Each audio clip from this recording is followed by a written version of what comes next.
Tim. Yeah, let's go, baby. Hey, David. Yeah.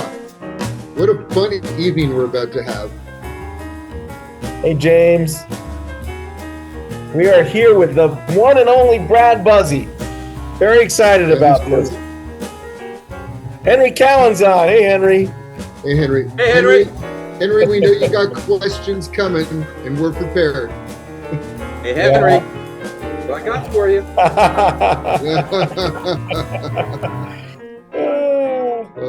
my God! I even have a tail the same color. Oh, I know I can hear Same Henry guy. talking now. Awesome. Well, we're going to give it a couple more seconds here, but we got folks streaming in. We got almost 50 people through the front door. Hey, Carlton. Wow. Hey, Eric. Yeah, got a good crowd tonight. Wow, we're so excited about this. I mean, we were just talking with Brad before we started the webinar, and I can't wait for this. There's a lot of content tonight. Buckle your seatbelt, folks. We only have 2 more shows in the season after tonight, and maybe what we'll do is we'll quickly post the schedule before we introduce Brad and let everybody know what's coming up. And there it is. We've got Nick Vallajos from Sandbar Flies and one more Californian. We've got Nick Curcione, and those are the last 2 episodes. This has been such a great season with our guests, and it's going to be hard to top. Yeah. And Brad, do you know Nick Vallajos by any chance from Sandbar Flies? I know I've met him. I do follow some of the stuff he does. He's just a really good tire. I mean, Yeah. His stuff is so spot on. Everything he we're does. super excited about that. I can tell you, really nice. His mole crabs are unbelievable. Yep. Yeah. So we finished with the 2 Nicks, and then we're out. And maybe just a reminder, David, on our big giveaway this season, right? And our sponsors. Yeah, I mean, we've got stuff from Royal Wolf. We've got a box of materials. I think I sent you a picture of it. A box of materials from Squimfish, and the grand prize is a Hardy Fortuna Region 8000. And for everybody who tunes into the show, that gets you an entry ticket. So the more shows people you come to, the greater your chances are of winning something. So come and join the fun. Tell your friends, or maybe you won't because you want more chances. I would tell your friends. Yeah, and definitely show up for the last show with Nick Curcione, because that's when we're gonna do the raffle and the giveaway. Yeah, at the end of that show, it's gonna be a lot of fun. So we have a wonderful person with us tonight, Brad Buzzi, and I always like to say when the pros are looking for Bucktail, there's only one person you got to call, and he's right here on the screen with us. And we can't say enough good things about you, Brad. You bring an encyclopedic history with you of not just your influences, but the people who you've supplied bucktails to and other materials. And we just can't wait to hear about it.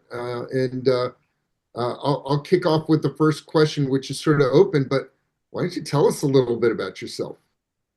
All right. I'm a 60-year-old guy getting grumpier every year.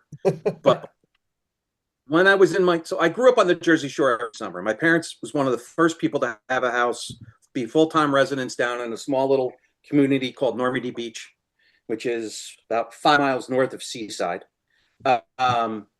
So every summer we were down there. I was either fishing, swimming, surfing, doing all the typical things. I fished a lot, surfed a lot, and, loved it. It was my passion back then. It wasn't until I was about 30 that I'm fishing on a bayhead jetty, a small little jetty on the north end, albacore fishing, throwing metal at these things, catching one every half hour, 45 minutes. And I look down to my south of me on the next jetty down, and I see this guy running up to the edge of the water, going like this. going like this, hooking up, like killing it, getting fish like every 10 minutes. I'm like, what the hell is this? I've never seen it. So I run down, come to find out, it was this gentleman called named John T. Philippus. And he told me about the Atlantic Saltwater Flyrodders. I'm like, great, where they meet? Triborough First Aid Station. That was right around where Seaside is. So 6 miles south of me. I never knew this was going on. Come to find out, that's the club Bob basically founded in the late 80s. Okay. So I went through the ranks there. I started off green as can be. But what got me was the fly-tying. And I was fortunate enough in the first winter, one meeting we had Jack Gartside come down. He was sitting there smoking cigarettes, drinking his thing, tying a little bit, telling stories, super animated. What a phenomenal tire. Like everything was phenomenal. Then the one that really hammered me home, Joe Blados shows up. He's doing the same thing. Smoking a cigarette, drinking a little bit, tying these crease flies, putting a foam in a vise, doing this, taking super glue and just globbing it on the outside of it and smashing transfer foil on it. The crudest things I've ever seen. But it just got me going. So then I was fortunate enough to find out that the club had, a beginner's class, or intermediate class, and an advanced class. And I went through all of them. And you had to be asked to get into the advanced class. And luckily, Pete Vincelette, who's no longer with us, he let me in that class. And he was the one who taught me how to run epoxy. And that back then was big. That was 5-minute epoxy. And that took a lot of knowledge on how to do it. Anybody, he always said, anybody can tie one really nice fly, but not many can tie 12 of the exact same. So he was the first one to really start me going, And then I didn't really know Bobby. And it wasn't until a couple of years later when I started, knowing more about Bob. But that's what got me here. Then the question becomes, how did I get into the bucktails? So long story short, over in Staten Island, there was the Sunday morning fly tyers. Henry Cowan used to be part of that. There was a whole Paciellos were there. Joni and Dale. The names out there. But there was one guy, Richie Fink.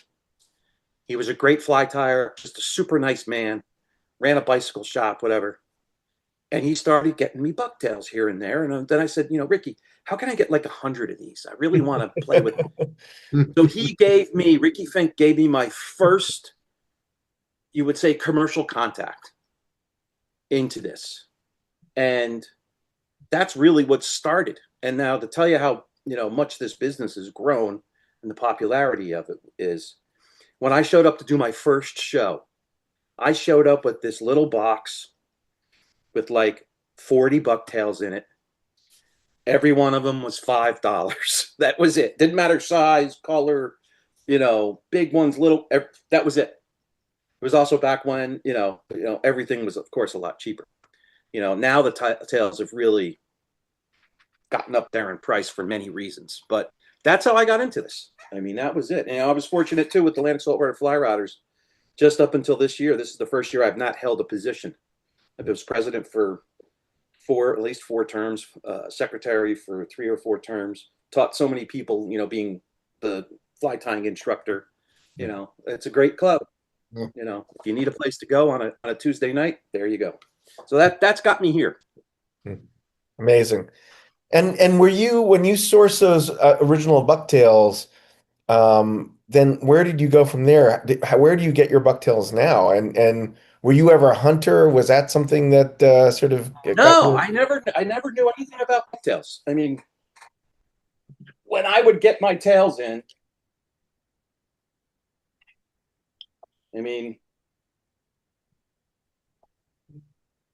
that's what they looked like, right here. Yeah, wow. All full of crud, all full of you name it. It's in there. It's just as it came off the deer's butt, all full of all nice and nasties. But over the years, I learned how to process them, and it became fun. I actually enjoy it. I enjoy processing the tails. But most of your tails come from the commercial ones come from large processing plants. So there are places that will butcher deer for 2-3 months a year, and that's all they do. Wow. And then they'll switch over to beef. But that has changed since COVID because what's happening is less of them are switching over to processed deer because the price of meat is still so high. So it's like it doesn't make sense for them to process deer and get less money for it. So our stream of bucktails is dwindling. Brad, I know you have something that you're prepared for the show, and maybe Lou and I will drop off now, so you can do it before you tie and we get into Bucktail 101. Oh, we're gonna get into yeah. All right, so this is a real quick slideshow I put together. So I'm Brad Buzzi. Like I said, commercial tire. I started around '93. Member of Atlantic Saltwater Flyrodders, past president, secretary, did a bunch of stuff. I processed between 5 to almost 10,000 tails a year. First fly that really got me going was Joe Blados's crease fly. Real simple with foil. You know, they just work. The one thing that's misconception about these is that you're supposed to strip them like a popper. I don't. I let them sit and wallow on the top. Plus, if you put them on a real heavy sinking line in shallow water, they're phenomenal because you can jerk them back down into the bottom. They'll come up out of the grass, and then they just get nailed. My Easy Body sand eels. This was the first fly commercially that I've spent years perfecting, for me at least. It's a real simple pattern. It's just bucktail, some feathers tied in flat, not flat wing, but unflat. A little bit of peacock curl and Easy Body. Easy Body has been a huge part of what I do, and thank you, Mr. Murphy, for keeping that material around. Quick story on the eyes. When I first started tying them, they used to be silver.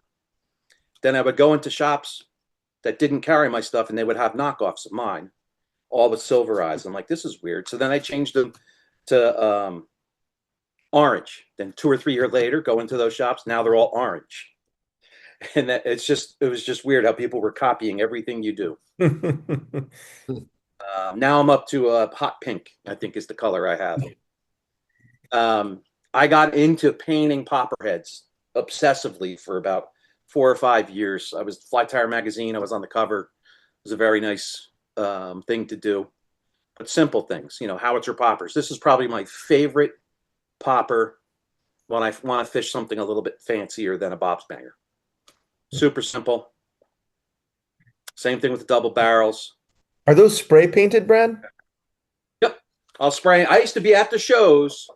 I used to do them with the Copic Magic markers live at the show, start to finish, from a white head, spray them, assemble them, coat them. I would do them. It'd take me about 10 minutes to go to run through one of these at the shows. Then I started doing commercial airbrush paints. Yeah. I used to use the Wicked colors. They were phenomenal. I would even drag that out to the show and paint live at the shows.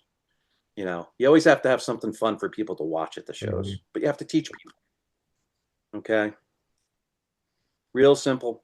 So when I was still a patron at the shows, before I moved to what I call this side of the table, my first show after seeing, you know, a bunch of the people that did presentations for Atlantic, I'm walking down the aisle, and it was in the old convention center next to the DoubleTree. I see this fly in the vise, the Brinley Mother, and Bob Lindquist was the tire. Super animated guy, spent a lot of time. The first guy that ever spent time with me explaining what he did, kind of showed me how to tie the head. And it just stopped me in my tracks. I'm like, because I said, you know what? This is going to be a killer striped bass fly, but it's also going to be really good on snook. And that's one of my favorite fish is snook fishing. So this was a biggie on me. The next person, now there's tons of people that have influenced me, trust me, was Steve Farrar.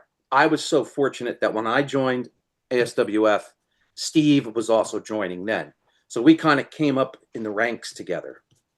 And I watched Steve do his making his lasagna, where he would sit and make his SF blend, roll it back up, and then do it again. He'd painfully pack it in the sleeves, that type of thing. And to this day, I will swear up and down that it is probably still, to me, the top 10 of saltwater fly tying materials ever. It's just one of the most versatile things in the world. And the best part about Steve, he is the nicest gentleman in the world. Indeed. But one of the things that he taught me was less is more. And this is the first time I saw a wide profile, semi-translucent bait fish that there's really no material in it. And it's just a beautiful fly. Everything works. Mm-hmm. And then he also said, well, instead of tying vertically, we could also tie horizontally, and that spawned on the whole fluke flies and a whole bunch of other things. But then the other one that he also did some of the first beasts. The other thing, tying wise, and Jonny King's, I consider him a good friend of mine. The way that he came up with tying the heads on the kinky muddlers, the simple V tie. It's really simple. And we all do it, spend too much time on it. He just sits there and goes, 1, 2, 3, 1, 2, fold it over, 1, 2, 3, done. Look at this. It's super pretty. But what this gave me now was the concept saying, hey, we can take synthetics and now make these super bulky, dense heads more round than tying just vertically or horizontally. So, I mean, that was really big in my, evolution of fly tying. He even puts the foam in them to make them floaters. He was also, and this was the one, Bob always pounded this into us, size and silhouette. Make sure that, your flies match what you're trying to tie. But when he pushed this picture up, this sealed it, this set it all. Perfect, perfect taper. Everything looks just like what you're trying to imitate. Because I think a lot of people don't know what they're trying to imitate. There's more me tires. And then Jason Taylor. He's always been a kind person, a very nice voice to me. Always would come over and talk to me every year. And, buy whatever tails he needed, he would get. I don't care. We'd make sure I'd have whatever he needed. But the neat thing with it was, this happens to be the Super Sexy Striper Slayer. He would take, say 6 colors from me one year. And at the end of the show, he would drop by and give me a fly. And in it, it would have all, if not most of those colors in it that he just purchased from me. So it was really cool. But you have to ask Jason about, how the naming came for the Super Sexy Striper Slayer. He'll make you laugh. Well, Jason's been a Masters of the Fly stalwart, so I can't believe we haven't asked him that question. Hey, before you go on, Brad, I got one. I'll tell you real quick. What's that? Yeah, go. Give us a story. I'd love to hear it. Oh, so a quick one on this. So Jason was very accommodating to us and came down. I had him come down to Atlantic Saltwater Flyrodders. The fourth Tuesday in the winter, we do what we call tie for pie. We would go up in the upstairs of Cleese, tie flies, and if you show up, it was free to everybody. And if you showed up, all you had to do was think about tying flies, and you could have pizza. But so I brought him in to tie some flies. So he does three beautiful flies for us, and I videotaped the whole thing. And I believe it was this fly. He's in the middle of it, and all of a sudden in the background I hear, "Whoa, hold on. Show me that again." He backs off what he was doing, does it again, explains it again. And that was Bobby telling Jason, I've never seen this. Show me this again. It was amazing, to see Bob to say, I'm still learning. That's amazing. That was super important. That. Anyway, so I go to post the video. I show it. What's that? No, I was going to say, when Jason's been on the show, he's been an absolutely incredible teacher for all of us. Yes. Yeah. He just has got it. So I go to post the video and I say, Jason, I need a name for this thing. And, I need to know it by Friday. And I said, if you don't tell me, it's going to be called the Super Sexy Striper Slayer. So I didn't hear back from him. I posted up. So it went out. But the best part was he comes, I think it was the next year or the following year at the show. And he goes, I got to tell you a story. I'm like, what's up, Jason? Goes, well, I'm fishing one of the streams by my, out in Pennsylvania where I normally fish. And there's these 2 or 3 kids, college kids across the stream. And I'm fishing with my wife. And he could hear one of them go, hey, is that Jason Taylor? The guy who does the super sexy striker slayer? So at that point, my job was done. So my job was done at that point. It's just one of those, you can't make some of this stuff up that happened to us at these shows. Hysterical. Hey, Brad, I have one question for you before you get on to Bob. Yep. So, I love this because you're featuring tires that have all been on this show. And so it's, it really, the continuity and the legacy and how you all have built on each other's artwork is so compelling. It's interesting, so you talk about like Jonny King, Steve Farrar, who are kind of really known for their work with synthetic materials, and then guys like, obviously you, Bob, Jason, you guys mix materials, but known more for bucktail and natural materials. Could you talk a little bit about how you think about the different role that bucktail and natural materials play versus synthetic materials? Because I think some people think you have to do one or the other. But I think one of the things that's really compelling about all of you master tires is that, you use all these materials together in different ways. But talk about how you think about how these materials, best work for what you want to do. Right. So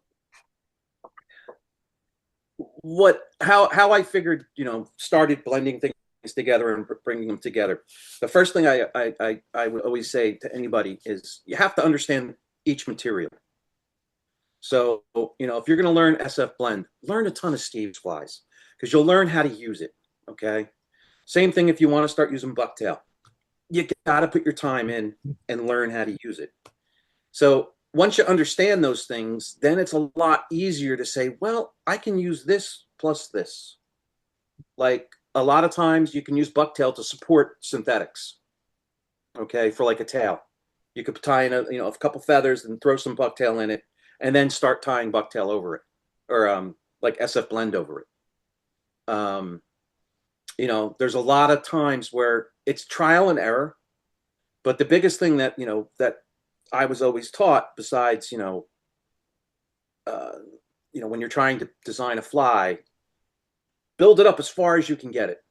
It might be 28 steps, but then look at it, and after you've tested it and swims it and it works right, back it back down to maybe 12 steps. Mm-hmm. There's a lot of stuff in flies that aren't needed, but by doing all the repetition and learning about each individual material, you can learn how they come together.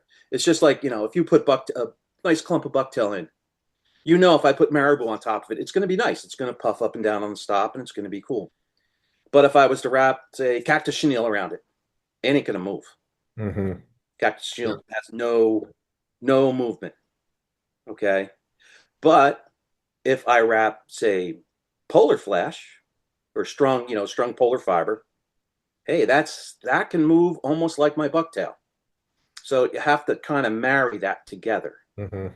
And we're going to get into it too. And it's the same way with trying to make, even though it's bucktail, you have to pick the right bucktail to put next to each other. Yeah. Because you don't want something super soft and then something super hard and straight. They just won't mesh in the water. But all of this, though, is time behind the vise and testing your flies, and being super critical. That was one of Bob's things. He would be so critical about everything. Every step would be questioned. Why do we need this? Do we need this? Does it make it better? Does it add anything of value? He was a big proponent of no Mimi flies, as he would say. Interesting. Love it. So speaking of which, here is Bob himself. Yeah. So here's Bob. This is a Tommy Lynch photo. I have a couple of them in here of Tommy's. But, if you look at his face behind that vise, he is just sitting there inspecting it, see what's good, see, is this my best I can do? He was just relentless. I mean, everything he did, he always tied with a purpose to solve a problem. I need to fish in this type of situation. I'm going to be in 20 feet of water with a rip, in surf conditions, what's going to work? And they're feeding on, silver sides. He would come up with a thing. He would figure that out. Simple candies. I mean, this was what the rudimentary surf candy used to look like forever when they were tied commercially. This is from Chris from saltwaterflies.com. I've said before, the jiggy fly. I think this is one of the most underrated, underutilized flies ever. It's so much different than a clouser. It is so simple. The neat thing with this is these flies itself were one of the first. I had them from him. He gave me a photograph back in the early 90s. These were the first times he said those flies were ever photographed when I did the photos for him. So I was like really happy to be able to help him with that. But, this is an electric chicken I did with his jiggy head. This is one of the special photos, though, because it's just simple gray and white. One of my last projects trying to work with Bob on was, and I'll show the tails later, was he wanted 3 grays, 3 different colors of gray, because he always thought that gray was super underutilized and underrated. He thought grays would be great for bellies, for sides, for, mullet, but he wanted 3 grays that were in the same shade, but just lighter than each other. But it was the one project I never was able to finish for him. So this gets us to the bucktail and colors. The two main colors in the front of that is my fluorescent green chartreuse, and behind it is his what we would call electric pink. I figured out the color for him. I dyed it for him. Took about 4 or 5 different rounds, and we finally came on the color.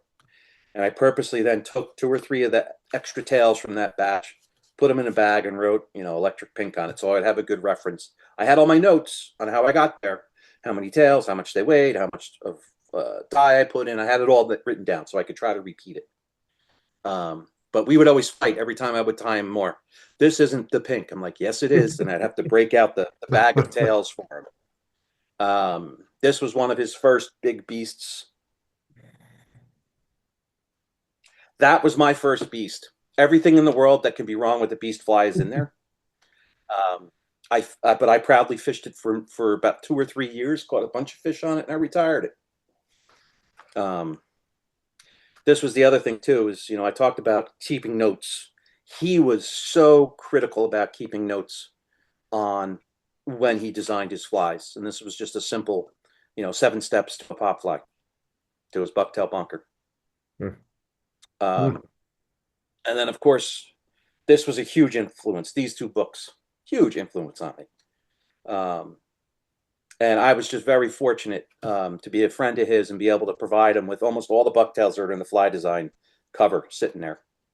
Those are almost all of them were, I gave him to use. He would always say, I need this color. I'm like, good, I'll whip something up for it. And we would just have such a good time. All right. There you go, Bob. Keep casting.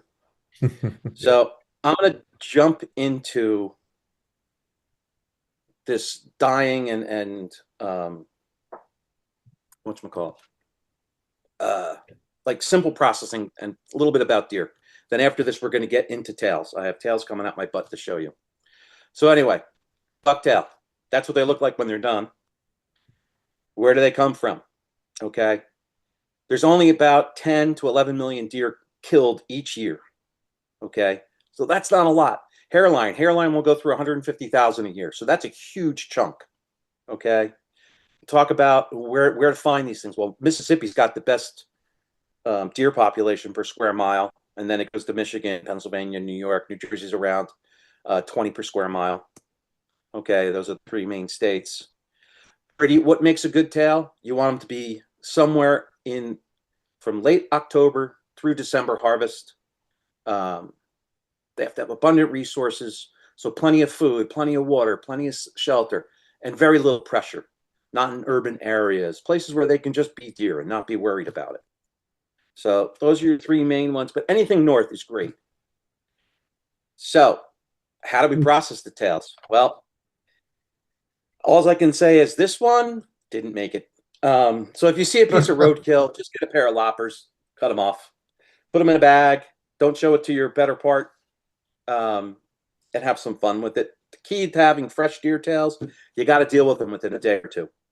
If you can't, freeze them. So while they're fresh, just slice them right down the white side of the bone. That's the easiest. That's the most common way for people that don't do a lot of tails. But you can also use a stripper, where you basically just cut around the top of the knuckle, pull it down a little bit, put this thing on, and pull it. It'll come off like a sausage. You can also, if they're really fresh, do it just with your hand by making a circle and go, and it'll come right off. It takes a little learning power. But what do you do with all the fat? Scrape it out. You can use a paint scraper, big soup spoons. Don't let somebody else use it afterwards unless you really, really like that person. How do you clean these things? Bucket of hot water and Dawn dish detergent. Personally, before, if I was splitting tails, I would wash them beforehand. Throw them in hot water, a little bit of Dawn dish detergent, swoosh them around. They'll come out perfect. How do you preserve them?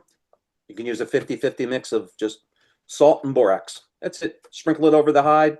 Let them dry. They'll be fine. That's what they'll look like after the first round of processing. Real simple. You'll be ready to go. Dyeing. I get asked all the time, how do you dye stuff?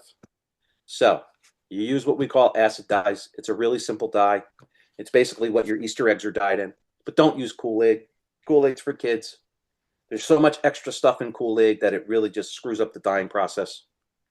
Why do we call it an acid dye? Is because part of it, there's 3 parts to a dye bath besides water. You need your dye, which you should measure and weigh based off the weight of your dry materials. It's anywhere between 0.5% to 5%. By doing that, you should be able to repeat that over and over again. You'll need some kind of salt and some kind of acid. Most people just use distilled white vinegar. You can use battery acid. You can use citric acid, acylic acid, anything you want. You just need the acid. The acid helps set the color. The salt helps make the color more uniform. Typical dyes, RIT and Jacquardi. Jacquardi's super available, so is RIT. How do you make up a dye bath? It's really simple. Hot water, pour your dye into the hot water, paste it up. Okay. Get a big pot, fill it up with water, bring it to between 140 to 180 degrees. Dump your dye in, your pasted up liquid. Dump it in there, throw your tails in, and stir. Every 10-15 minutes, stir them around. Wait until you get your color. Now, if you really want to run a perfect dye bath, okay, and I still don't get it all the time, the color of your dye bath when you're done, when you take all your tails out, should almost be clear. That means that you use the right amount of dye. It was, say, 90% of it was absorbed into your tails, and there's nothing left over, basically. Because the weird thing about dye is, depending on what they call it, their base colors or their pure colors, each dye house might only have about between 10 and maybe 14 what they call pure colors. It's almost like how we have, RGB, red, blue, right? Those are your bases. With that, you can mix anything in the world. With dyes, you can start with those couple colors. But the thing that if you have a certain color, like purple's a bunch of colors to get to purple. Okay? And what happens is certain dyes get absorbed faster than others. So if you have a dye that has 3 components to it, you're looking at your dye bath, and all of a sudden it might be yellowish. And then 15 minutes later, it starts turning more green. And then all of a sudden it turns that olive you like. Well, it's because those absorption rates are different. Okay. If you do it right, you end up with a big rack of these tails. That's Bob's electric pink. So when we're dyeing, that's the end result. That's the, big smile on everybody. Those flies are ones tied by a good friend of mine, Scott Stryker. That tail at the show was hilarious because I showed it to Bob and he was like, I have to have this. I'm like, of course, it's for you. The hair on that was true 8 inches. And I'll show you what a true 8-inch hair looks like. But what happened at the show was it disappeared from Bob's table. Then all of a sudden, people would start walking in front of my booth with a tail stuck in their, and I'm looking, like, that's the chartreuse tail. And then 10 minutes later, another person would come by. So it was this whole shtick we would have about the mystery of the tail. Hey, Brad. Yo. Brad, going back to dyeing really quick, because you told me something really interesting the other day, which kind of blew my mind. And you told me how to get an olive, which was much different than what I had thought. And I just want you to tell people about that, because using the dyes, you would think to get certain colors, you would mix certain colors together, but it doesn't really work that way. You talked to me about, I think it was yellow and black got something. Yes. So I said before, like you start off with a certain number of colors as your basis that you would, mix. Now it's a lot easier. Oh, if I need a, bright orange, I can just go to the store and buy a bright orange and get it from my supplier. Not a problem. But then there's colors that you want to get also, that they don't offer. So olive, the easiest way to get olive, dye it bright yellow, then mix up some black dye. And when it's, ready, you just dip it in for maybe a couple seconds, pull it out. It'll turn it a beautiful olive. Yeah. So they call that over dye. Okay. This is one of my starbursts, that I do. This one, though, it might be hard to see. The center is more yellow and the outer layer is more orange. So this is differently done. This was done with temperature and chemicals in one dye bath, not doing two. But so there's a lot of art to dyeing, just like there is in fly tying, just like there is in casting. It's, as much as you want to put into it. So in closing for this little piece, just remember, FP&N. Keep it fun, strive for perfection. It's a never-ending learning process. And also remember, flies vary up and down the coast. I was fortunate in my area. We were all popaholics. You go up way up north, you were being, you were part of the, Abrams, whole clan. You go south, there's other tires. They all vary. But, that's kind of what, until the internet, you were forced to only use what, the local tires were. But local tires are super, super important. Knowledge makes you better. There's so many good books out there now. Beware of some of the videos that are out there, because a lot of them are really poorly done. Not, I'm saying in quality of the video production, but the fly tying is done, or they're trying to tie a certain fly and they're tying it completely, wrong. So it brings to the point, when you get a chance to go to a show and stop at the fly tyers. They will talk to you for as long as you want and ask them all the real good questions, and if you're going to try to pick up somebody's, tie somebody's fly, master it before you start playing with it. Tie always clean and deal with your shit when you're tying. If you put something on and it looks wrong, well, it's just like, like a kid, when you're raising a kid, if it looks like shit now, it's going to look like shit at the end. So deal with your shit now, so you don't have to deal with it at the end. So much easier just to back something off. Or one of the things I tell everybody, this is one of your best things at the vise, razor blade. Don't be afraid to cut it off and start again. Time behind your vise and test your flies. Brad, one more quick dyeing question before you move on, because we can't wait to see you dye and show some bucktails. The dye has a ratio to weight, but does the acid and salt have ratios as well? Not so much. For rudimentary dyeing, for what everybody does, normally a cup of distilled vinegar is fine. 2 or 3 tablespoons of salt is fine. You're doing, 3, 4, 5 tails. It's fine. It's plenty. Right. It's just when you start getting into doing dye baths of like 25, 30, and 50, that's when the chemistry becomes a little bit more important. Yep. But most people aren't going to go. Awesome. Great slideshow, Brad. Incredibly, Thank incredibly you. informative. Thank you. Come back. Good. I'm back. Hi. uh, There So, you go.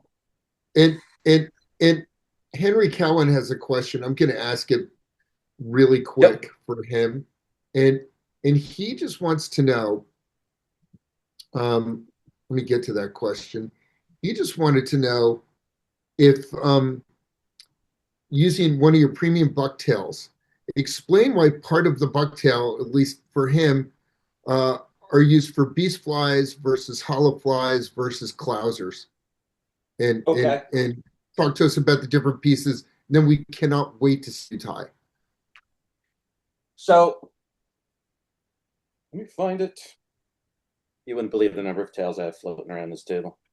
So anyway, so before we get to the piece that Henry's really talking about now, this is a good example of a tail that was taken from all the way from the base of the deer's ass forward, all the way down. You have the whole tail. And why do I say that? You see these sides? These go up the sides of the haunches of the back of the deer. So this really is a little bit of, belly hair. Okay. So this is the whole thing. What can happen depending on who's processing tails? Sometimes they cut them like this. Other times they'll just give you this piece. So when we talk about the top and the bottom of the tails, it varies. Okay. Because it depends on really what the true bottom is. Okay. So if you were to take a regular tail, all right, here's one for you. All right. Typical, this is a super long tail. Typically, what happens on most bucktails is the bottom will be a little bit shorter than this midpoint, than this midsection. Okay. And it tends to be a little bit hollower. Okay. Because it's getting towards that, the sides and the haunches of the back of the deer. So for us, the sweet spot is somewhere in the middle of a tail. Tips are really good. They tend to be a little bit shorter on most tails. For smaller flies, you can use the tips either side. Clousers are good, kind of in the middle.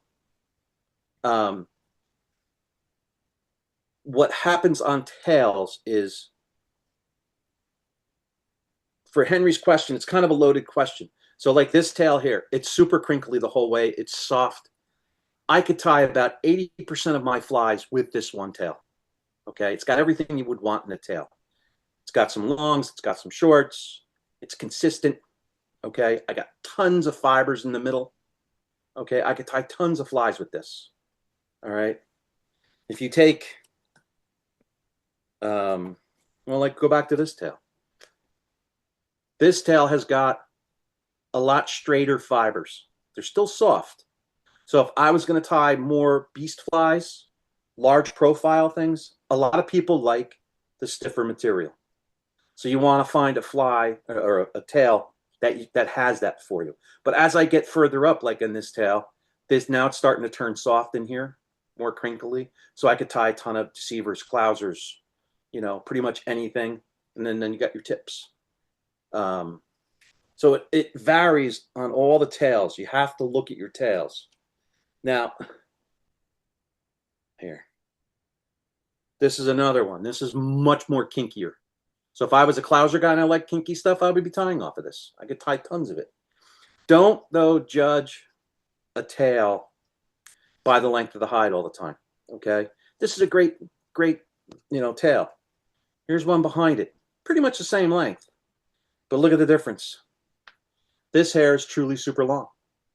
Yeah. For me, the way I measure tails, I know that if I pull my hair sideways and grab it, okay, my fingers are roughly an inch. So this is 4-inch hair. And when I go like this, you can't see it on your side, but this is about 4, 5, 6, 7. Comes up to maybe a 7, if that. Okay. When you get over about a true, and when you start getting into 6, that's where it's starting to get hard to find. Most people don't measure their tails. And if you really want to be a stickler, you get your ruler, you do exactly what I did. You pull it to the side, straight up, lay your ruler in it. And I said this was about a 6, and this will measure to be 6. Okay. What you don't want to include is sometimes you'll get tails where you'll have, shorts, mediums, and longs. Sometimes they'll be missing sections. Just the hair is just not there. So, that's one thing to look at for when you're looking at tails. But then you look at this thing. The other tail we showed you was super long, right? Big tail. Well, look at this thing. This is a beast. This is one of the tails. One tail I did not give Bob. I did not give him. Bob, I need to have we call these El Presidentes. Because when I truly pull from the middle, it's 4, and then it'll go more than 4. There's one more tail that's even bigger than this. Here's the other thing is, when you pick a tail to tie with, a normal tire should have 4 whites. Okay? They should have one god-awful long one. You're only going to use this for 2 or 3 ties per fly. You're not going to tie the whole fly off of this. If you do, you're wasting it. Okay? Then you should have one that's maybe got 5-inch hair, one that's got 4-ish, and then one that's got solid 2 to 3. Okay? Because when you cut your hair off of a hide and you go to use it, if you're cutting, then trimming your butts any more than, the width of your thumb, you cut it from the wrong part of the tail. You're wasting it. Okay? You're just wasting hair, and you can't get it back. Okay? These premium tails, they're not cheap anymore. I mean, I used to be able to get a tail like this 1 to 3 per 100. Okay? Now it's like 1 or 3 per like 400. They're just not, entering into our stream.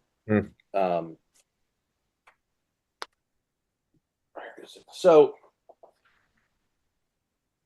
the big story with Bob was I would show up to Bob's house with one of these big red buckets, okay? And it would be full. And he would sit there and just go like this. Crap. And now these are all like 6, 7, 8. Crap. Oh, maybe. Oh, no, crap.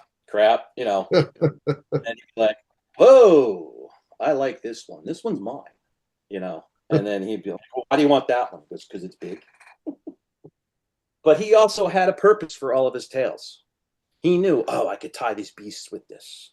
This one here, this one's a solid 4 plus the same thing. It's 8 inches, a solid 8-inch tail. All right. But you have to pick the right tail for when you're using it.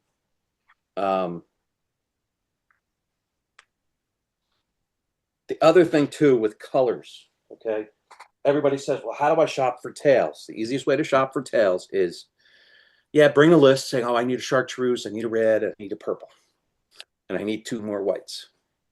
Don't go to the bin, okay, and pick through the red, pick through the purple, pick through the chartreuse, and this is what I want. Don't do that. When you walk up to my table, and I'll have 300 tails out, put on your glasses that turns everything into black and white. Okay? What you're shopping for, what you're looking for through all the tails is the texture and the length that you want. So I may, go through all the bins, and then when I take my glasses off, well, there's no red in here. So I'm not going to buy red unless I really need it. Okay? So only buy the hair that fits what you like, and then pick from that. It's the easiest way to whittle down that 300 to 20. And then you can make a really good informed decision.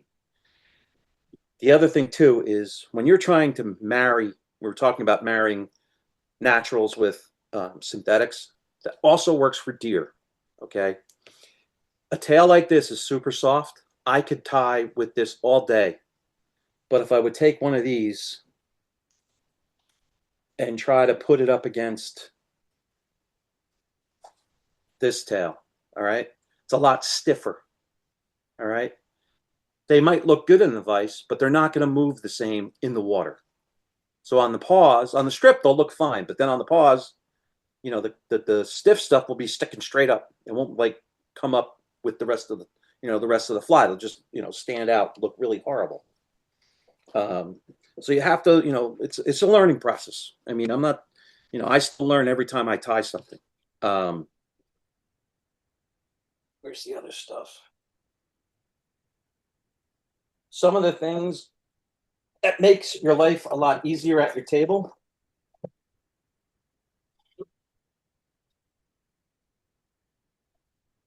Dog brush, home. And I always use a piece of leather. Normally, this leather would go on my my lap. I would take my tail, take my brush, and start brushing these out. If you were to do this to 2 or 3 year tails every time you sat down with ones that are a little stiff or one where the hair is just a little bit off, if you were to do this every time you sat down for a couple minutes, over the period of time, this tail will turn into something super nice because it's getting rid of all the extra dirt, it's straightening out all the fibers, and it's like massaging them and softening up your fibers. So it's super important. The other one is get a good pair of scissors. These are clean Klein lineman pliers. The one thing that would kill me with Bob is I would bring in this super nice tail for him, and the first thing he would do, he would go into his drawer, pull these out, and do this, and cut the bottom of the tails off. He's like, oh, I don't need this, and just throw it all out. It would just be like, come on, Bob, I just spent all this time making this thing super pretty for you, and be like, no. I actually started a campaign, Save Our Tails. He was amused. He was amused. But he would do that all the time. So if you ever looked at one of his tails, they'd always be square cut off. I never cut anything off the bottom of my tails. If I can get them flat and straight, I leave it on. Because, it's extra stuff for you. So what do you have on the menu for us tonight that you're going to tie up? Really just a no-name thing. Okay, great. I'll just do a simple, all I'm going to show you is 3 different ways to tie with bucktail. One of the things I've always done is I've standardized on a lot of things. Like, give me a good Gamakatsu SL12S in size, 2, 2/0, 4/0, and 6/0. I can tie almost anything, unless I need something long, a long shank. All right. People say, what vise do you like? I go, whichever one feels good in your hand. Not all of them will feel good in your hand. It has nothing to do with, well, this guy says this is the best. I don't really care. Everything you have has to feel right in your hands. This is a Renzetti Master vise. I've had this for years. It just feels right in my hands. All the vise has to do, a rudimentary thing, is hold a hook. That's it. That's all these things do. I don't care if they're made out of gold or silver. Does it hold a hook well? Does it hold the hooks that I like? That's huge. Okay. So, scissors. The other thing I tell everybody when you buy scissors, get the shorter ones. You should be able to tie almost all day long with your scissors in your hands. If you're constantly doing this, dropping your scissors, it's taking away from what you're trying to accomplish. Cutting thread, we all know you don't snip it. You just open the thing up and push. All right. I'm going to tie with red tonight so people can see it. So I'll take a little clump of bucktail. There. Everybody says, well, what tails do you tie off of? I tie off of the ugliest, nastiest tails I have. Because for me, I look at the hair. I don't look at anything else. So I tie off of all the scraps, all the little pieces. Great advice. That's the other thing too. When you go to like I'll have normally a big bin of what I call my bargain bin tails. They might be only, really cheap, $6 or $8, depending on what they are. And they'll be all the same tails that I process the same way. They're just short or their pieces missing or whatever. If that's where you stock up on colors, on all the different colors in the world, the hair on them is still good. It has nothing to do with, if the hair is good, buy it. So this is your typical flat tie just on top, and you just use your thumb and push it down. Everybody knows how to do that one. If I had some flash, I would put it in here. My flash that I love is the Mirage 3005 from Flashaboo. It just works. I use that in about 90% of my flies. I was tired of, jumping around between this and that and all the other things. So that's just some bucktail. We'll just take a couple feathers. I don't care really much about these. All right, I strip away the fluff. And I can just start layering them in. I'm not paying attention to them. Okay. They just go on.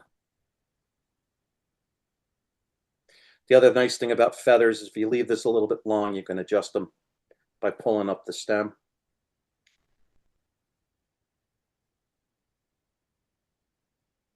Anyway, now we got to get the bucktail. 2 or 3 more. This is almost, I don't know if you ever saw Lefty do one of his old videos about him pulling the feathers for his deceivers. He would just literally reach into a string of feathers and just pull them off and tie it in just as one big clump. He would go through and sort these out like I'm doing. But I'm purposely not paying attention to them. I'm not saying, oh, this one looks good over here. No, just get them on the hook. Random. Just works better. Works better for me. Anyway, so that's a simple tie. And of course, if I put flash in, I could put flash in here and do all that good stuff. Flash is great. So now we're going to get to playing around with some bucktail. All right, I never do this. I never tie into a really cut into a good tail, but I'm going to. So one thing I do is when I pull my tail material, all right, if you're looking at the hide piece or in the white, a lot of times guys pull like a really wide section, but only the top layer of fibers. Don't do that. You want to more go straight in all the way back to the brown. So the way I do it is I go straight in, back to the brown. I grab it, I spin it, stick it on my chest, and cut it. And if you noticed, it's cut flat, tight to the hide. Don't leave what we call paintbrushes in there. It just gets in the way. Now, a lot of times you'll get a clump where some of the fibers go the wrong way. They're not, coming in. They're not cooperating. Just roll the whole thing in your fingers, and a lot of times it straightens them out. Now, clump, there are some shorts in here, so I want to just grab it about in the middle and pull them out. Yeah. All right. So this one here is just going to be a regular straight tie, real simple. On top, I really don't care about the butts facing forwards, because if I have to, I can trim them out. And that's it. Simple. Okay, so that's your straight tie. If I got to cut these, don't worry about going back and cutting them. Cut them. All right. So I'm dealing with my shit right now. So I tied these tips in too long. All right. Deal with your shit, because it's just going to look like shit at the end. If you don't, you'll regret it. So this next tie,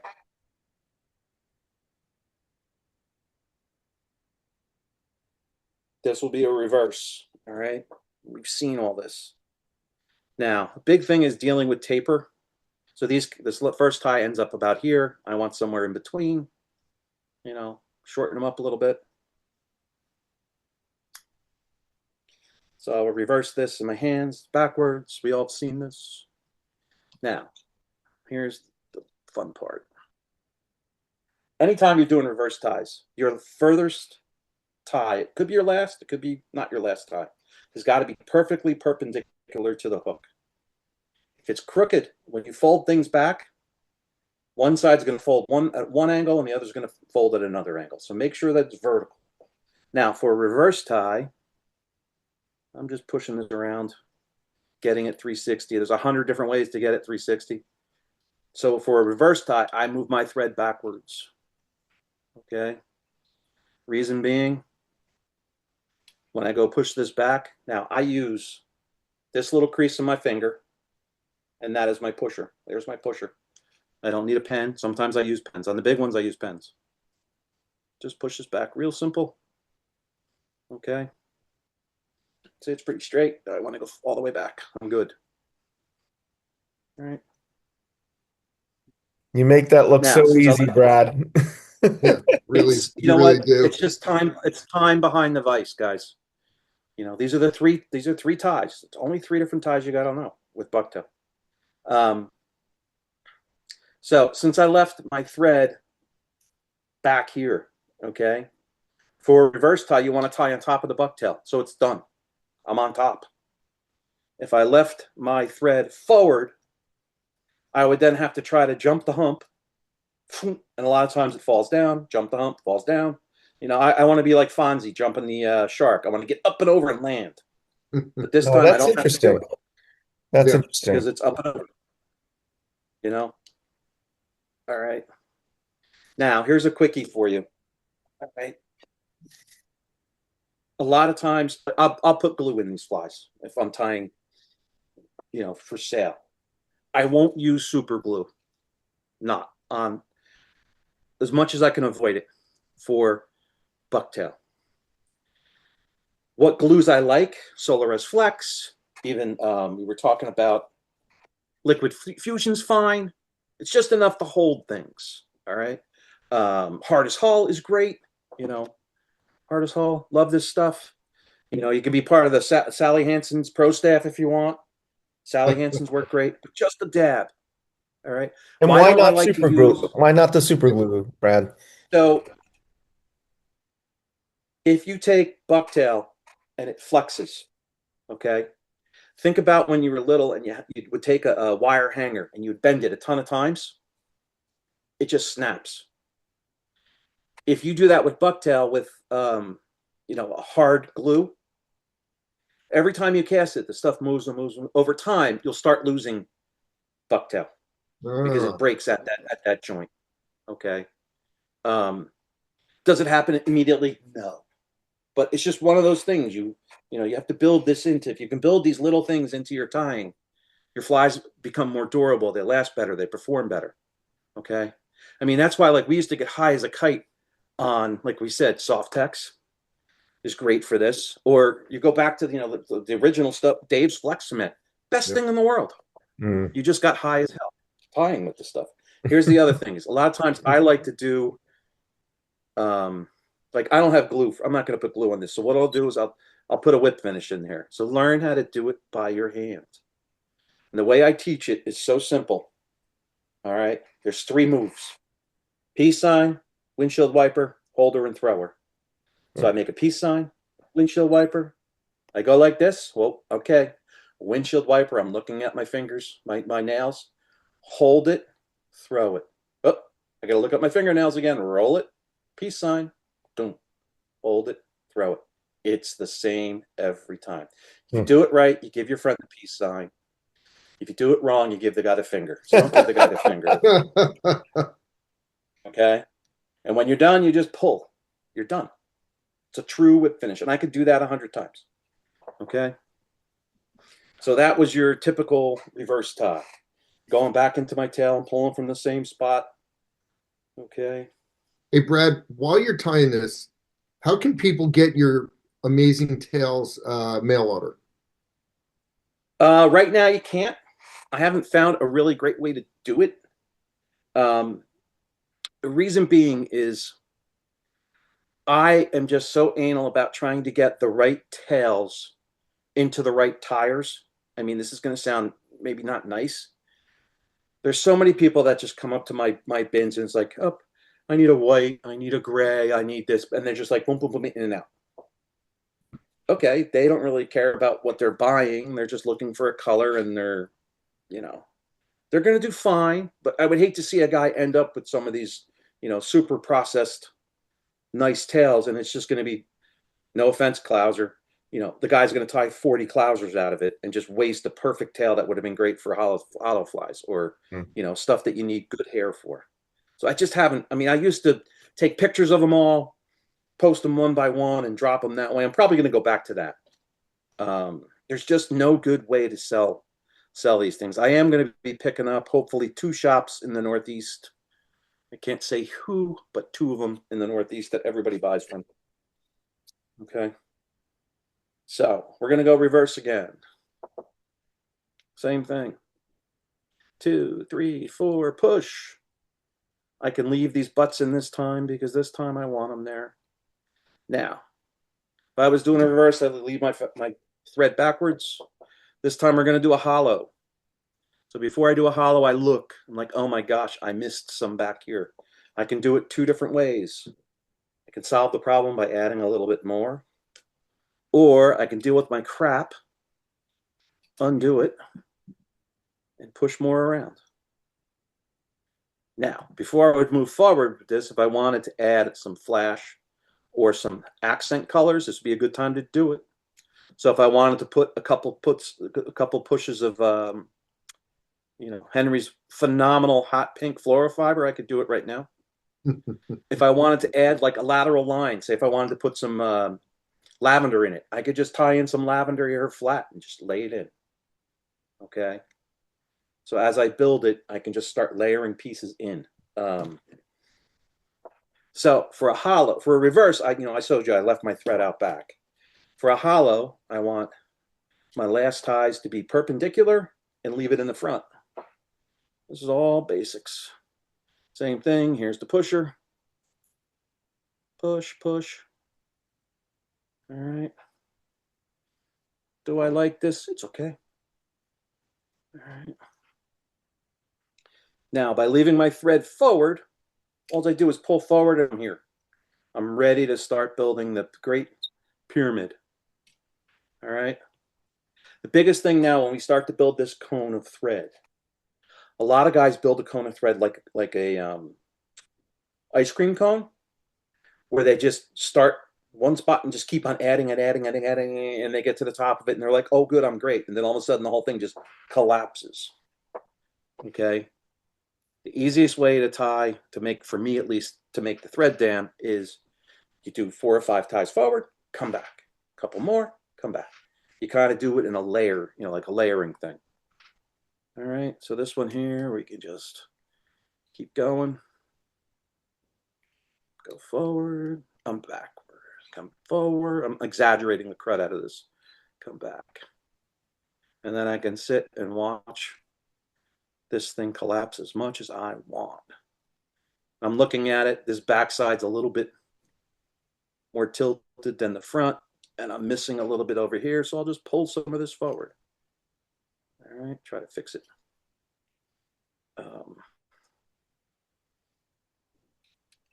And the reason why the back is, you know, backside is a little bit bigger, you can see it here. Huge angle versus, you know, super laid back and up. It's because I'm not tying perpendicular. The easiest way would be to undo it and deal with my shit. Come back. Let's see if I can fix it. Ben Wally actually has a pretty good trick on how to fix this too, where he just jumps over a little bit of the fibers, right? You know, right at the base. Yeah. And it kind of forces him to kick somewhere where he wants them to be. All right. I'll throw a little bit of electric pink in. Now, the neat thing with doing transitions, and the really neat thing about electric pink, is it changes color also in the water. But one of the things we learned too about it is if you put electric pink next to chartreuse in the water, that band where they join, it actually turns more of an orange. So it kind of goes back to, like, you know, Kenny Abrams when he did, you know, his books, and he talked about ad nauseum about, you know, 12 strands of this color, 7 strands of this color. At first, I never understood. I'm like, you got to be kidding me. It was the simplest way for him to try to teach people how to blend colors in their hand.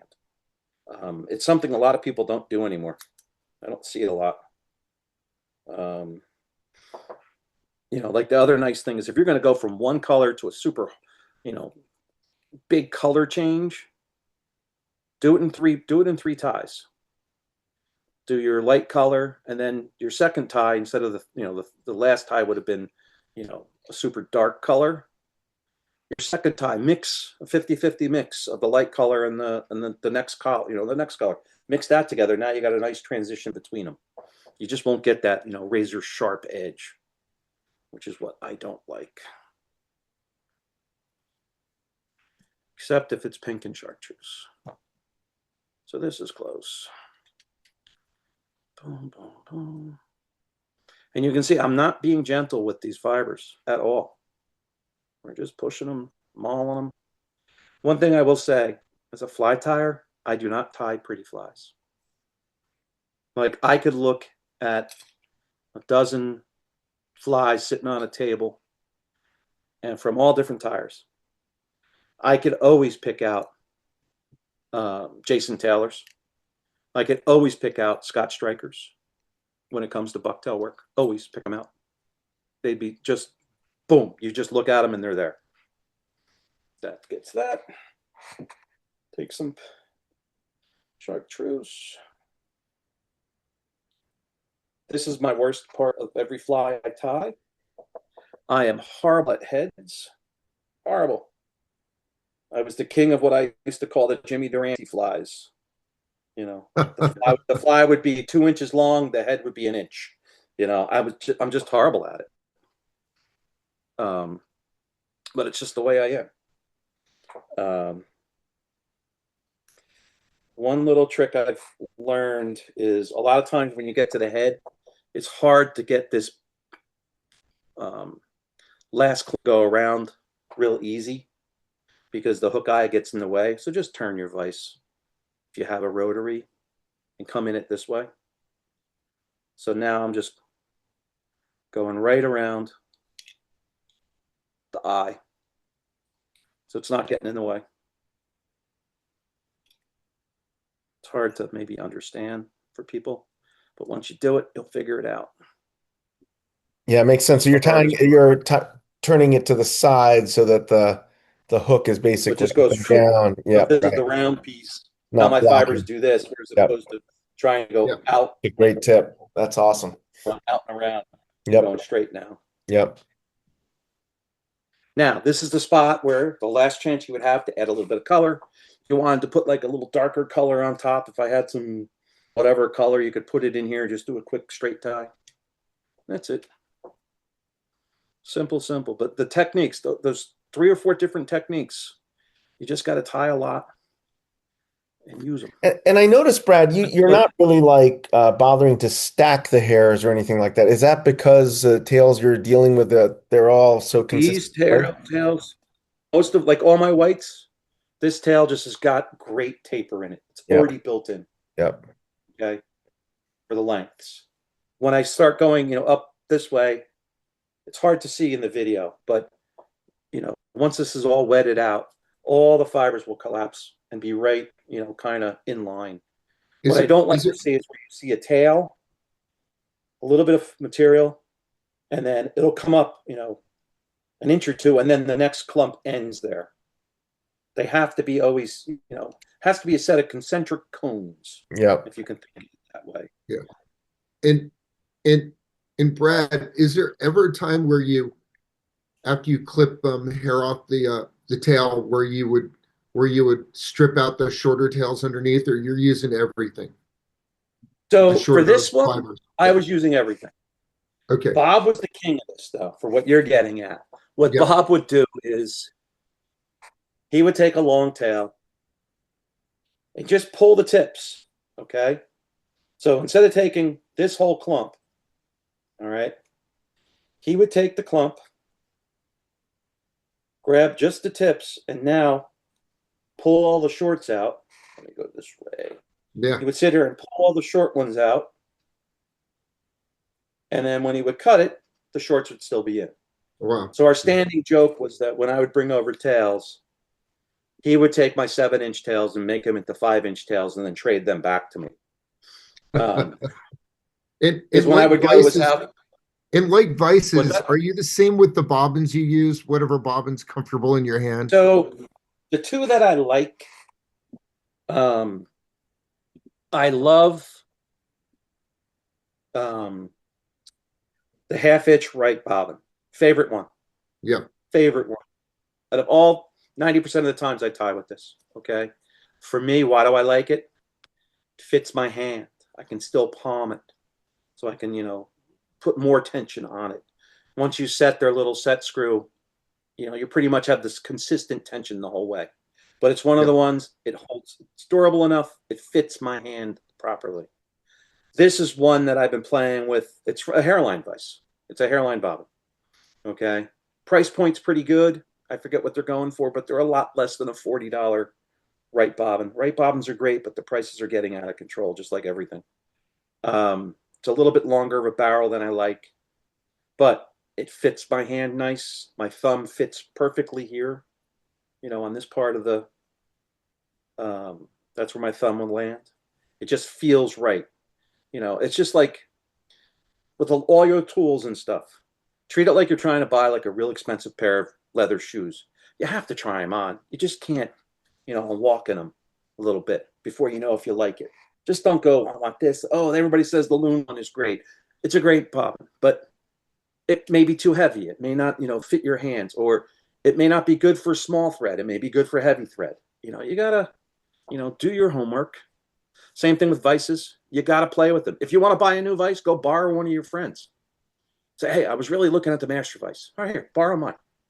Tie, 24 of the flies that you fish 90% of the time. Don't say, oh, I'm going to tie beast flies all the time, so I needs to hold the 10-0 hook all the time. You're not going to do that unless that's what you do. But always try to, when you test out your vices, test them with the hooks that you would normally tie on 80-90% of the time.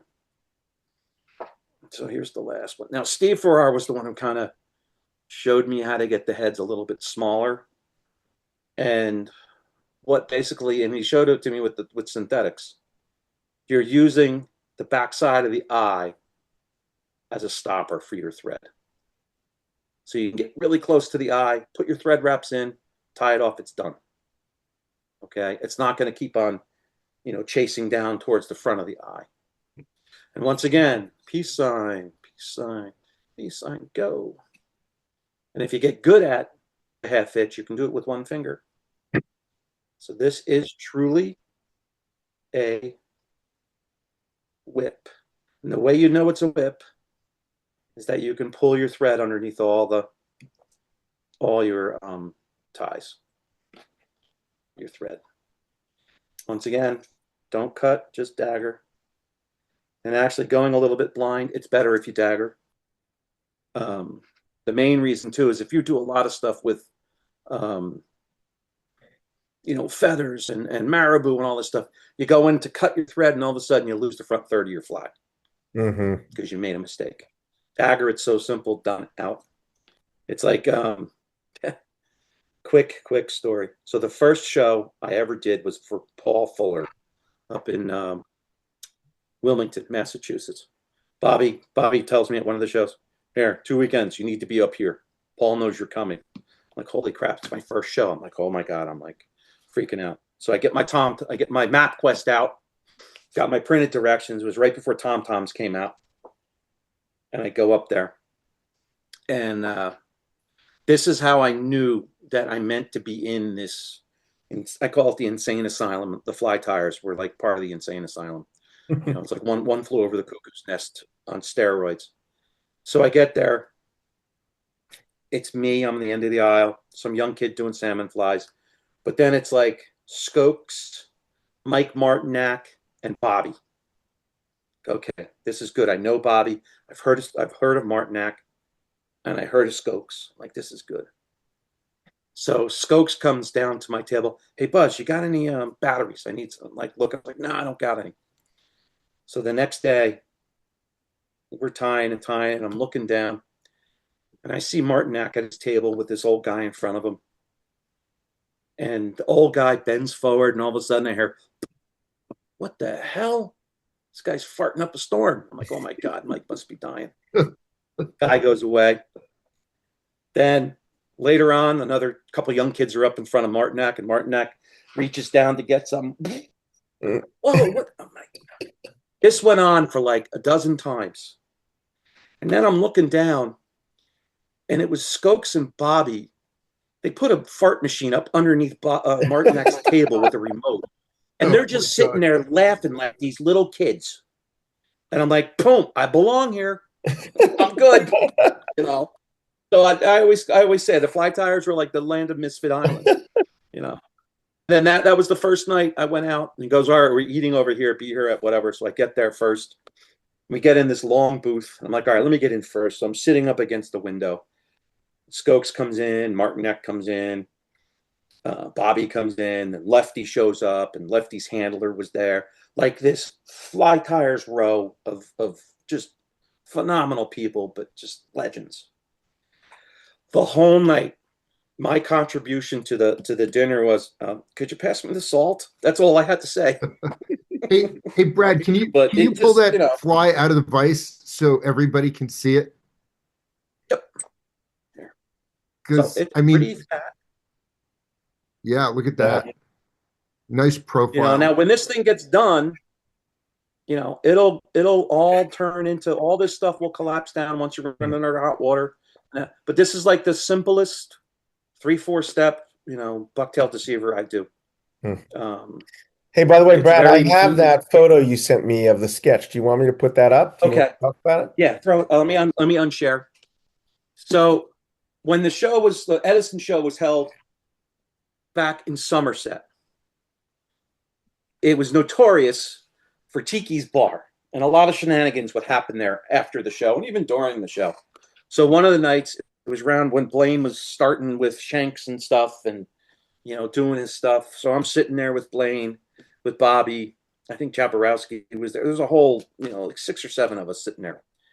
So all of a sudden, that piece of paper shows up. And if I didn't show it to you, but the backside of it was the menu from Tiki's. Okay. Which was Baker's dinner. So back then they had a buffalo wings for $10 for a starter. Cheddar burger was $10. Everything was 10 and $14. Now you probably put $20 in front of everything. So we started this whole sketch session going on, like coming up with things and trying to explain like how things work. So you see a bunch of these cones in the middle, you know, and that's them talking about, you know, the way that you tie in your materials. Everything should be, you know, set up as cones. And then, you know, as the water comes over, it makes laminar flow. Like we got into this, like, you know, like a bunch of drunk little scientists we were. But it's important to share that. And there's even an upside down in the middle of it. There's an upside down smiley face drawn there. But this is where a lot of the work was done. You know, when we're sitting trying to design stuff, this is where the work's done. You know, it's stuff like this that's important. You know, share your ideas. This was all about sharing, trying to solve a problem. Big thing with solving problems. I love it. I love it. So one of the things we touched on was, real quick, and we'll be done because I know we're out of time. We were talking about dyes and different dye rates, okay, for color. I can use these 3. So I was talking about when you run a dye bath, it may look one color, it may look 2 or 3 different colors throughout the whole bath, and then you get the color, okay? A lot of times people think, well, you just don't dye it as long. If I want a paler shade of gray, I'll put this one in for 15 minutes, and then the next set I'll take out is after 25 minutes, so those have to be darker.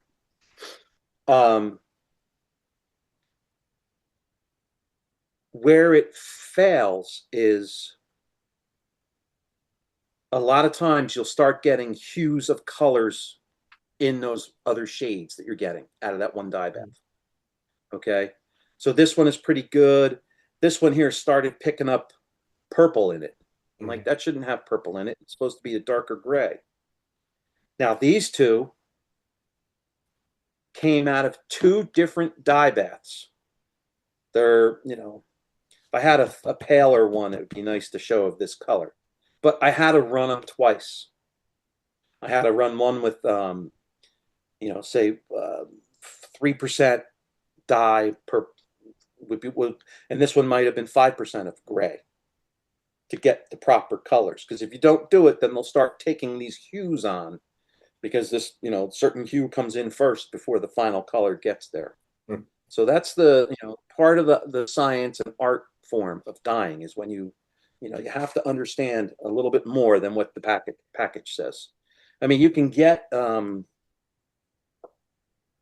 is it? I don't have it. Here it is. This was always a Bible for years, AK's best book. It's fine. Yeah. There's some blatant errors in it, but it's a good foundation to start with. The other thing you need is a color wheel. It'll tell you how to get certain colors. So if I do, yellow and green will get me this color. Or if I take yellow and add some blue to it, we're talking about here. We're saying about the olive thing. If I take yellow and add black, I get a little bit of olive at the end.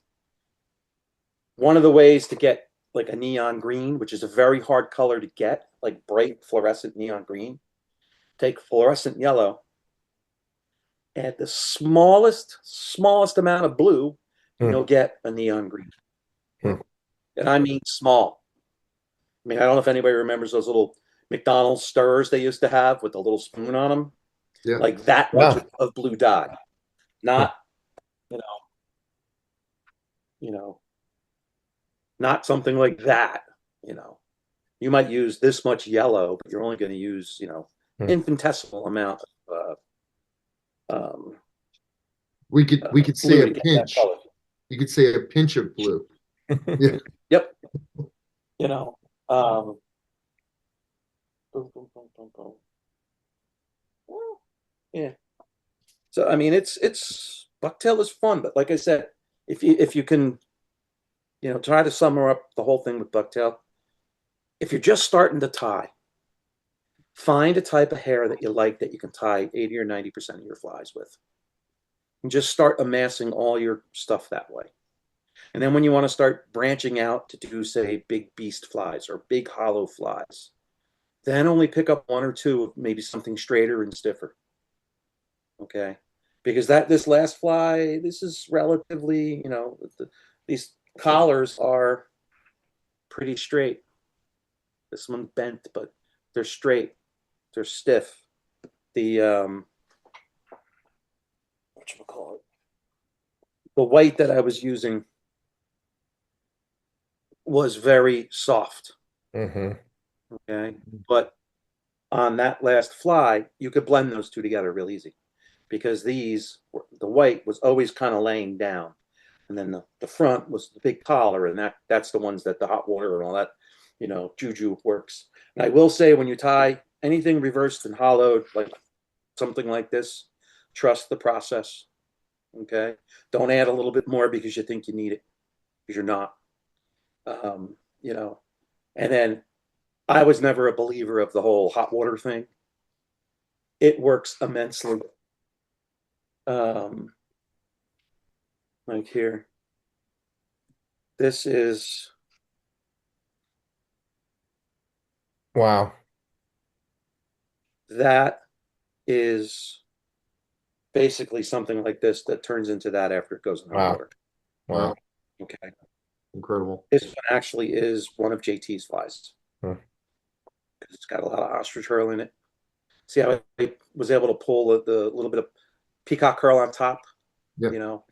Sparsely put in the sparkle, throughout the fly. If you're going to add flash to anything hollowy, angel hair is great, or even the real thin flashaboo is great. And with the hot water, Brad, how you soak it, and for how long, and then do you hang it to get that shape, what I just do is, I mean, if I'm doing one of them, I'll just grab it like this, run it underneath the hot water, and just let it go. A lot of times I'll take a pair of tongs or tweezers to hold it so I don't burn my fingers. And then do you let it dry hanging? Yep. So I was able to find a bunch of these. These are the old CNF. You can barely see it, but switch to your other camera. These ones hang.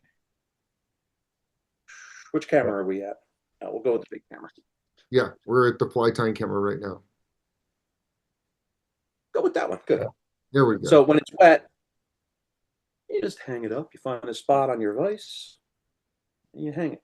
That's it. You just let it dry. It'll come, back to where it's supposed to be. This is like my memory lane set of flies. So I was showing my friend Manny, who's been helping me, this thing here. Let me go back to the vise view. You're going to laugh. Okay. So this was when Bob started doing, he was on his silicone kick. Okay. So this was my first silicone I ever tied. And if you want to talk about ugly ass fly, this is it. This is it. Everything's so screwed up about the head. It just looks, I mean, I don't have I had a purple one where, instead of this stuff going back, it like flared up. Like, but I fished it and I was proud of it. I bet it caught fish. Yeah, and Bob loved it. Brad, was like, Brad, we're show that one because we have a little housekeeping to take care of before we say goodnight. But love that. Do your thing.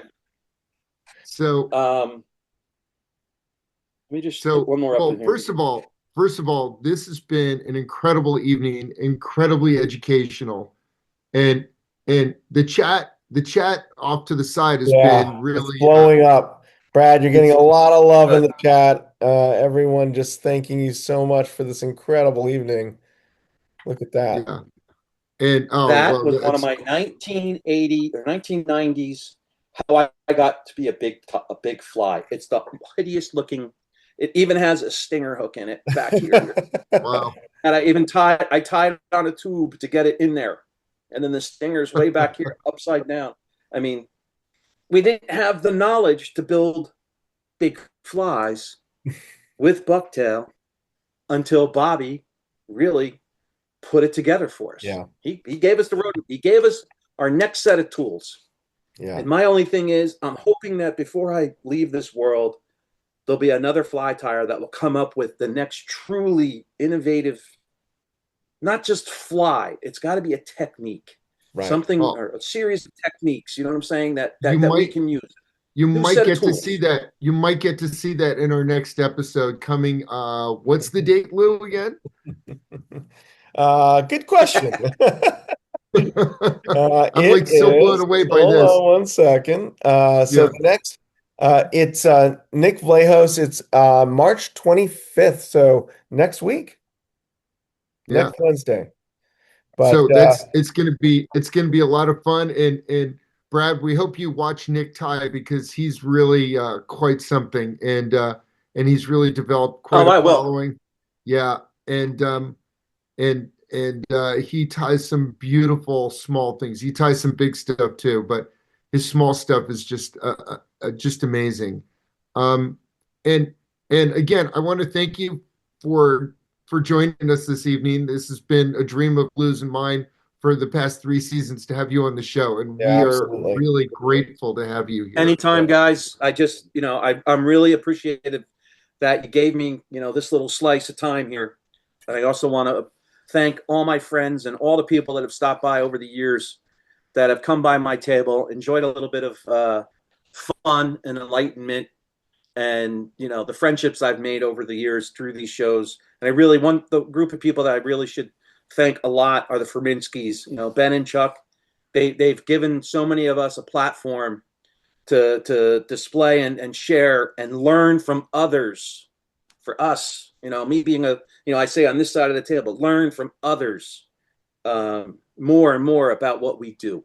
And I would like to thank the whole group from the Masters of the Fly for putting together probably one of the best reoccurring, Zoom podcasts. I don't know what you call them anymore. They're just incredible. They're such a great piece of history. Because we saltwater people, we don't have a great history trackers. Shows like this are things that track a lot of this and keep it for us. Thank you, guys. Love it. Thank you, Brad. Thanks, everybody. We'll see you next week. Good night. Be well. Good night, everyone.